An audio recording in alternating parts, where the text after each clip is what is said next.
A member of one of New York's most prominent families, 85-year-old Anthony Marshall, was found guilty today of stealing money from his mother, Brooke Astor, the socialite and philanthropist who was stricken in her later years with Alzheimer's. Marshall was convicted on 14 of 16 counts, including larceny, fraud, and conspiracy, and he could spend the rest of his life in prison. Today is National Depression Screening Day. It's an annual attempt to reach out to people who are suffering in silence. And many of them are cancer patients and cancer survivors. 1 in 4 cancer patients suffers from clinical depression, often months after getting a clean bill of health. John McKenzie has one survivor's story of struggle and support.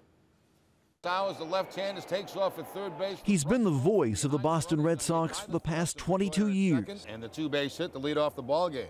And before that, the team's gritty second baseman. But it's Jerry Remy's recent candor about depression after cancer that's earned him a special place in the hearts of New Englanders. A lot of fans. Yeah. Surgery last November removed Remy's lung cancer, and he made a full recovery. Then, during spring training, Remy's mood plunged. He could not get to the ballpark. He was so depressed. I just didn't want to do anything. You know, I just had, it was a struggle for me to get out of bed in the morning.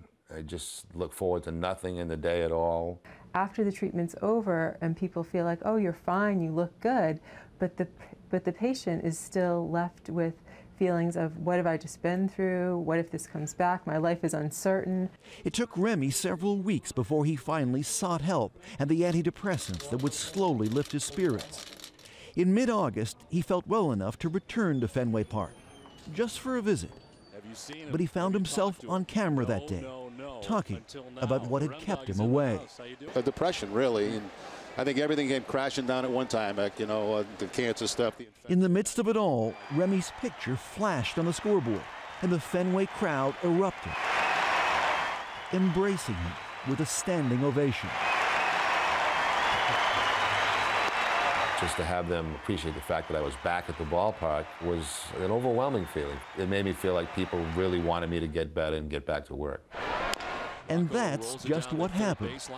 Jerry Remy is back. And rifle this ball into right field. Back with his beloved Red Sox. John McKenzie, ABC News, Boston.